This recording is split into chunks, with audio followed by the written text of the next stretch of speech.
এখন চারিদিকে দেখা যাচ্ছে সবার হাতে মোবাইল, কারো হাতে দুটো তিনটে মোবাইল, বাড়িতে অগন্তি মোবাইল, সবার কাছে নেট রয়েছে। বড়রা সারাদিন মোবাইল ঘাঁটছে এবং ছোট ছোট বাচ্চাগুলি তারাও মোবাইল ঘাঁটছে। তো এটা একটা সামাজিক সমস্যা হিসেবে দেখা যাচ্ছে। সবাই এটা নিয়ে খুবই বিরক্ত, চাইছে এর থেকে বেরিয়ে আসতে কিন্তু পাচ্ছে না। নমস্কার, আমি ডক্টর কল্লোল পাল, আমি একজন শিশু ও অ্যালার্জি রোগ বিশেষজ্ঞ। আজকে আমাদের আলোচনার বিষয় হলো মোবাইলের যে সাইড এফেক্ট এবং যে অ্যাডিকশন সেটা নিয়ে।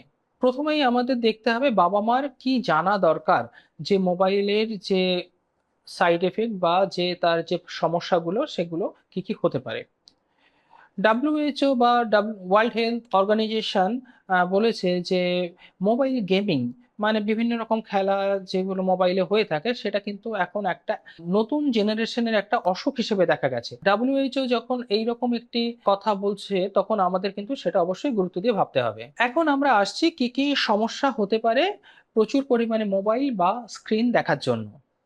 প্রথমত দেখতে হবে যে এতে আমাদের ঘুমের খুব সমস্যা হয়। দেখা গেছে প্রায় ১০টি বাচ্চার মধ্যে ৭টি বাচ্চারই কিন্তু ঘুমের একটা সমস্যা হচ্ছে।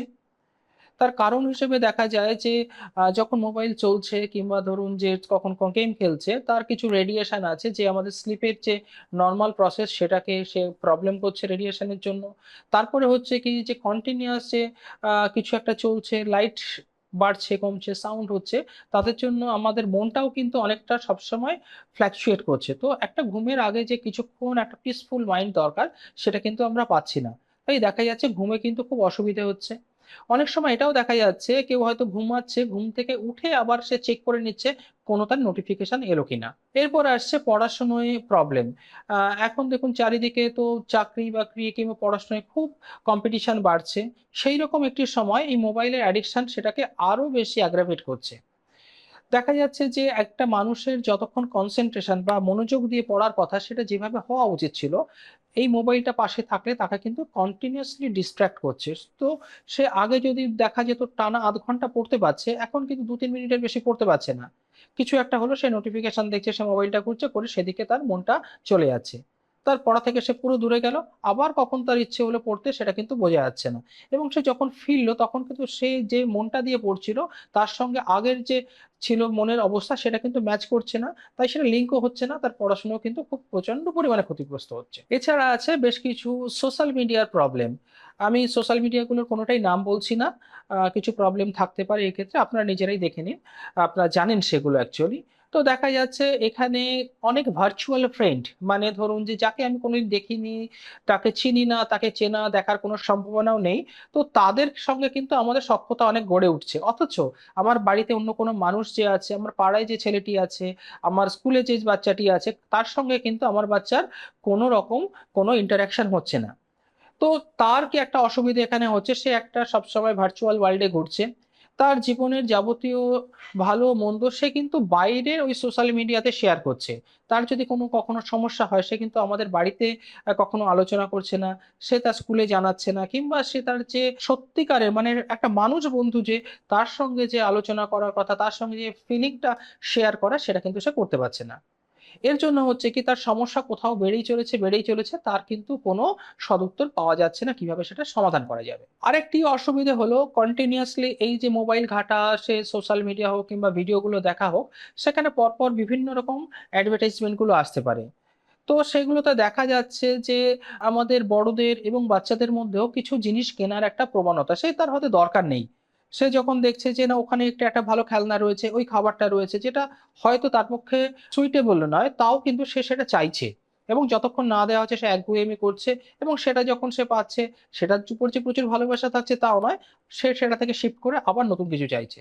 তো এই যে শপিং করার একটা যে প্রবলেম সেটা দেখা যাচ্ছে এতে বাবা-মার যেমন আর্থিক একটা ক্ষতি হচ্ছে, সেরকম বাচ্চারও কিন্তু এই যে কোনো একটি জিনিসের উপর ভালোবাসা কিংবা সেটা কিভাবে সঠিকভাবে ব্যবহার করা তার থেকে সে সরে যাচ্ছে। আরেকটি খুব দুঃখজনক ব্যাপার কিংবা চিন্তাজনক ব্যাপার, বিভিন্ন রকম সেক্সুয়াল অ্যাক্টিভিটি কিংবা তাদের ইন্টারেকশন সেখানে কন্টিনিউয়াসলি সোশ্যাল মিডিয়া কিংবা এই যে ভিডিওগুলো এর মধ্যে আসছে। তো একটা বাচ্চার যেটা জানা সেই বয়সে উচিত না কিংবা যেভাবে জানা উচিত সে সেভাবে জানতে পারছে না। এতে দেখা যাচ্ছে তার মানসিক কিন্তু কিছু পরিবর্তন হয়ে যাচ্ছে। তো একটা বাচ্চার যে শিশুসুলভ চিন্তাভাবনা, তার যে একাগ্রতা, তার যে আর যে অন্য মানুষের সঙ্গে তার যে ব্যবহার কিংবা ইন্টারাকশন, সেগুলো কিন্তু কোনো নরমাল জায়গায় থাকছে না। তার থেকে সে অনেক দূরে সরে যাচ্ছে। এরপরে দেখা যাচ্ছে যে এইগুলো হলে তার মধ্যে অনেক সময় যে কিছু অ্যাডিকশন, যেমন ধরুন অ্যালকোহল হতে পারে, তারপরে ধরুন কোনো সিগারেট হতে পারে, কিংবা বিভিন্ন রকম সাবস্ট্যান্স, সেটা কিছু ট্যাবলেট হতে পারে, কিছু গ্লু হতে পারে, মানে অনেক সময় স্মেল করে সেই গ্লু গুলো। তো এইগুলো সে আরো বেশি দেখছে, সে চাইছে, এবং সেই অ্যাডিকশনের মধ্যে সে চলে যাচ্ছে। আলটিমেটলি দেখা যাচ্ছে একটা বাচ্চা নর্মাল যেভাবে বাড়া উচিত সে তার থেকে সরে গিয়ে সে একটা অন্যরকম একটা পৃথিবীর মধ্যে বাস করছে, সেখান থেকে অনেক ক্রাইমের মধ্যেও সে আলটিমেটলি কিন্তু জড়িয়ে পড়ছে। তো বাবা মাকে তো এর থেকে বেরোতে হবে, এবং সে ব্যাপারে আমি কিছু টিপসও আপনাদের বলছি, আপনারা অ্যাপ্লাই করতে পারেন। সব থেকে গুরুত্বপূর্ণ যে স্ক্রিন টাইম কমাতে হবে। স্ক্রিন টাইম মানে একটা, মানে মানুষ বাচ্চা হোক বড় হোক, সে সারাদিনে কতটা মোবাইলের দিকে কিংবা টিভির দিকে তাকিয়ে থাকছে, সেটাকে ইন্টারঅ্যাক্ট করছে, সেটা কিন্তু কমাতে হবে। যত কমানো যায় তত ভালো। অনেক সময় দেখা যায় ধরুন রিলেটিভ দাদু দিদা দূরে রয়েছে, তাদের সঙ্গে বাচ্চাটি ভিডিও কল করছে, এটাই কিন্তু অতটা অসুবিধে নেই। কিন্তু সে যখন নিজে দেখছে সেটা কিন্তু আমাদের রেস্ট্রিক্ট করতে হবে। এখানে আরেকটি ইম্পর্টেন্ট জিনিস, একটি বাচ্চা কোন ধরনের ভিডিও দেখছে, কোন ধরনের সোশ্যাল মিডিয়ায় অ্যাক্টিভ হচ্ছে, বাবা মাকে কিন্তু খেয়াল রাখতে হবে। অনেক সময় দেখা যাচ্ছে বাবা মা তাদের নিজের কাজে ব্যস্ত থাকছে, বাচ্চার কাছে মোবাইল থাকছে, সে যা ইচ্ছা করছে। বাচ্চাটা জানে না সে কি করছে, এবং কন্টিনিউয়াসলি এগুলো এমন ভাবে সেট করা থাকে তার অ্যালগরিদম, যে তারপর পর সে বাড়তে থাকে, এবং সে কিন্তু না বুঝেই সে একটা বিপথে চলে যাচ্ছে। তো আপনাকে জানতে হবে যে আপনার বাচ্চা কোন জিনিসটা দেখছে, কোনটা তার দেখা উচিত, কোনটা দেখা উচিত নয়। প্রয়োজন হলে আপনি তাকে সিলেক্ট করে দিন, তুমি এইটা দেখো, তুমি এইটা দেখো না। অনেক ক্ষেত্রে বিভিন্ন শিক্ষামূলক যে চ্যানেলগুলো আছে সেটা খুব গুরুত্বপূর্ণ।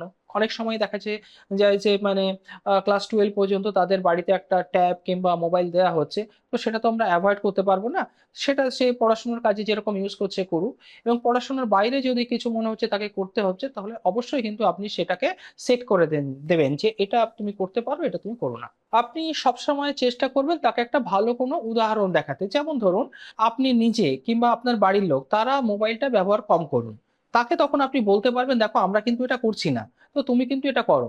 কিংবা তার যদি কোনো বন্ধু দেখা যায় সে মোবাইলটা কম ঘাঁটছে, তো তাকে তার উদাহরণ দিতে হবে, দেখো ও কিন্তু করছে না। তো তোমাকে যদি ভালো পড়াশোনা করতে হয়, তোমাকে যদি ভালো সবকিছু মনে রাখতে হয়, তো তোমার কিন্তু এইভাবে চলা উচিত। যখন বাচ্চা ঘুমাচ্ছে কিংবা ঘরে থাকছে, চেষ্টা করবেন তার বেডরুমে যেন মোবাইল কিংবা এই টাইপের ডিভাইস গুলো না থাকে। এতে দেখা যায় যে তার ঘুমটা যেমন ভালো হবে, আবার অনেক সময় দেখা যায় যে সে মাঝে মাঝে যে চেক করছে যে তার নোটিফিকেশন কিংবা অন্যগুলো, সেগুলো থেকে কিন্তু সে দূরে থাকবে। সুতরাং সে অনেকটাই কিন্তু একটা নির্দিষ্ট চিন্তাভাবনার মধ্যে থাকতে পারবে।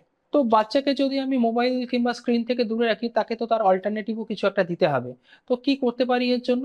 আমরা তাকে উৎসাহ দিতে পারি, তুমি যাও বাড়ির বাইরে গিয়ে যে মাঠে খেলাধুলো করো, তুমি ফুটবল খেলো, তুমি ক্রিকেট খেলো। তুমি যখন বাড়িতে রয়েছো বিভিন্ন রকম বই তাকে কিনে দিন। তার বয়সের উপযোগী শিক্ষণীয় যে বইগুলো আছে সেগুলো আপনি তাকে দিন। বাড়িতে আপনি তাকে সময় দিন। তাকে যে আপনার ছোটবেলার এক্সপেরিয়েন্স কিংবা যে আপনি যেগুলো শিখেছেন, কিংবা বাড়িতে দাদু দিদা থাকলে তাদের যে এক্সপেরিয়েন্স, তাদের যে গল্পগুলো, মানে আপনি যেটা ছোটবেলায় যেভাবে বড় হয়েছিলেন, সেই টাইপের যে গল্প, সেই টাইপের যে বই, সেগুলো তাকে দিন। তাহলে দেখবেন তার সময় কাটতেও কিন্তু খুব অসুবিধা হচ্ছে না।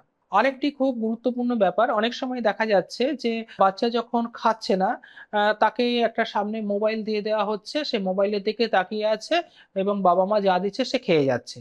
এটা ভুলেও করা যাবে না। তার কারণ যেটা হলো, যখন ধরুন আপনি একটা খাবার খাচ্ছেন, তখন আপনি খাবারের দিকে তাকাচ্ছেন, খাবারটাকে টাচ করছেন, যখন আপনি খাবার মুখে আনলেন তার একটা স্মেল আসছে, জিভে যখন যাচ্ছে তখন তার কিন্তু টেস্ট পাচ্ছে। এই সবগুলো মিলিয়েই কিন্তু আমার শারীরিক কিছু চেঞ্জ হয়। বিভিন্ন রকম এনজাইম তৈরি হয়, এবং আমাদের যে বডির ধরুন পেরিস্টলসিস, এগুলো পরপর যে মুভমেন্ট গুলো হওয়া উচিত সেগুলো একটা সিস্টেম অনুযায়ী চলতে থাকে। কিন্তু যদি আমরা দেখি যে মোবাইল তার সামনে রয়েছে কিংবা কোনো কিছু এই টাইপের জিনিস থেকে সে ডিস্ট্রাক্টেড রয়েছে, তখন কিন্তু সে জানে না সে কি খাচ্ছে, তার টেস্ট কেমন, তার টেক্সচার কেমন। তো সে জাস্ট খেতে হয় খেয়ে যাচ্ছে। সেই খাবারটা তার সঠিকভাবে যে তার পাচন হওয়া বা ডাইজেস্ট হওয়া সেটা হচ্ছে না। অনেক সময় দেখা যাচ্ছে যে সে ওভার ফিডিং করছে। মানে ধরুন যে সে তাকিয়ে আছে মোবাইলের দিকে, সে খেয়েই চলেছে। কতটা খেলে তার থামতে হবে সেটাও সে বুঝতে পারছে না। এতে দেখা যায় তার কিন্তু অনেকটা ওভারওয়েট হচ্ছে। এছাড়াও দেখা যায় যে বাচ্চারা যে যখন মোবাইল বেশি ঘাঁটছে, তাদের তো ফিজিক্যাল অ্যাক্টিভিটি কমে গেল। সেজন্য তার শরীরের যে ক্যালোরি বার্ন হওয়ার দরকার ছিল সেটা হচ্ছে না। সে আরো বেশি ওয়েট গেইন করছে। তারপরে দেখা যায় যে বিভিন্ন রকম যে অ্যাডভার্টাইজমেন্ট গুলো আসছে, বিভিন্ন রকম ধরুন আইসক্রিম, আপনার চকোলেটস থাকছে, আপনার ফাস্ট ফুড থাকছে, আপনার বিভিন্ন রকম চিপস থাকছে। এইগুলো কিন্তু সে কন্টিনিউয়াসলি দেখছে এবং সে চাইছে খেতে। এই খাবারগুলো নিজস্ব সাইড ইফেক্ট ডেফিনিটলি আছে। খুব অল্প পরিমাণে হয়তো কখনো দেয়া যেতে পারে। কিন্তু যখন সে মোবাইলে কন্টিনিউয়াসলি দেখছে ব্যাপারগুলো, সে কিন্তু এই খাবারগুলোর উপর আরো বেশি করে প্রবণতা দেখাচ্ছে।